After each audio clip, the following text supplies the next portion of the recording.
If you've ever felt financially insecure or like you don't have enough money at the end of the month, take a close look at this car.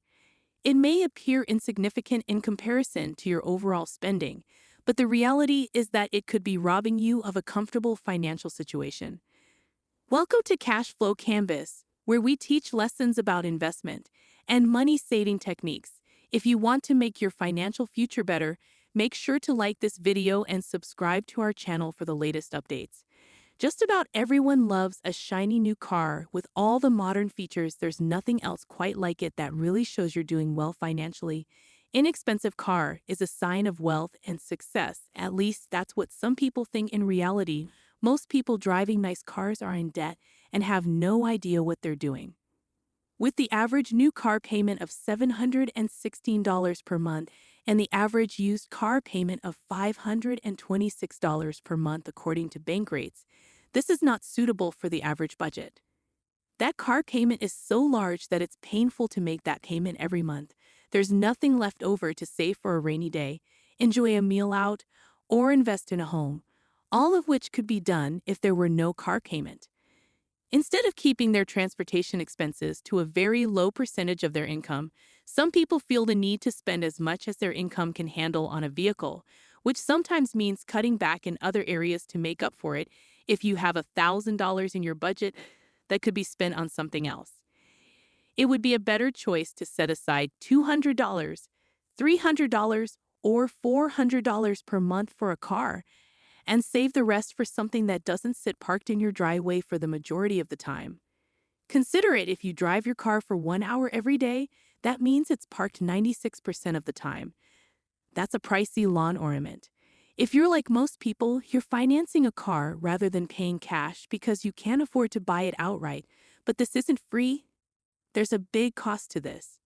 Your credit score, income, and other factors will ultimately determine your interest rate for a car loan, which has a significant impact on the overall cost of car ownership. According to NerdWallet, the average interest rate on a new car loan is around 6%, while the average interest rate on a used car loan is around 10%. If you borrow $35,000 on a used automobile for 60 months at a 10% interest rate, by the time the loan is paid off, you will have spent around $9,600 in interest alone. This isn't the end of the world when you consider opportunity cost, but when you do this again, it adds up. Even if you have good credit, you're still wasting thousands of dollars away from the bank in this situation. Often, there is no end in sight to the behavior. Borrowing money to buy a car can be expensive in terms of interest, but the actual issue is that you're borrowing money to buy something whose value decreases or depreciates. Some people utilize leverage to generate exponential financial returns, while others use leverage to acquire things that deteriorate in value. For example, the more you spend on a car, the more the car will depreciate throughout the time you keep it. Some cars hold their value better than others. But let's use an example. If a new car costs $50,000, according to Kelley Blue Book, it will only be worth $25,000 in 3 years, implying that the car depreciates nearly $700 per month if it loses 40% of its value.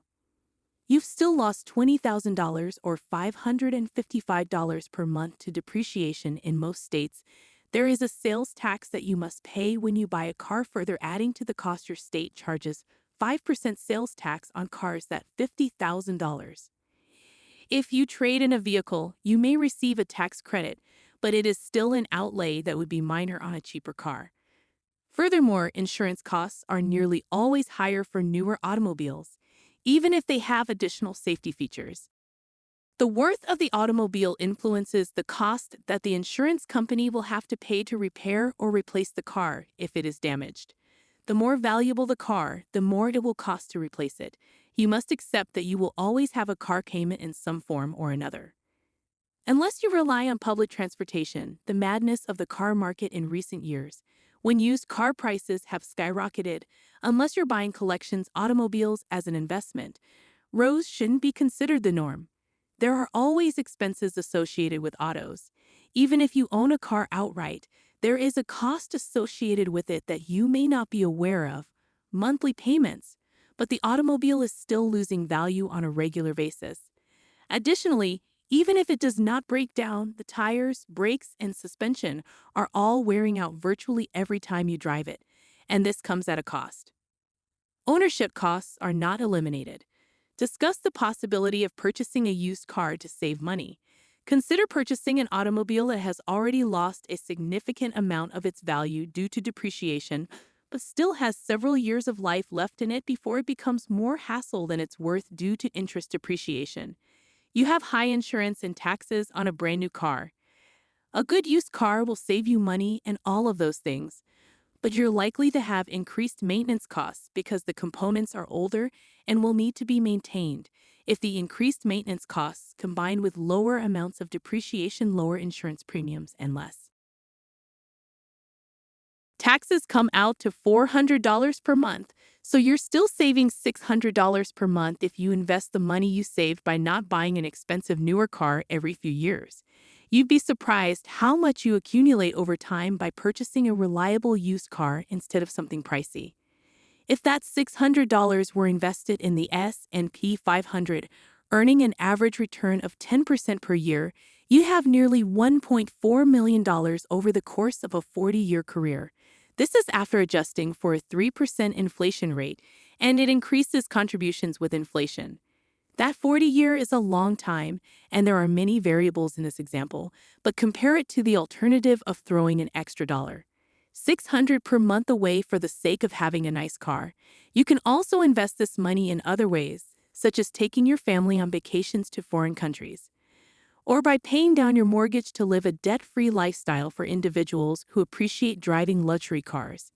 If you only buy new cars every few years, it may be worth the financial sacrifice, but most people will see it as a complete waste of money when they assess it objectively.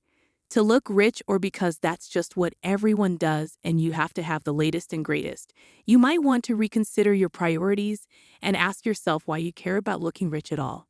People appear wealthy, but if you look closely, you'll notice that the majority of them are drowning in auto bills. Do you truly want to make other life sacrifices for a car?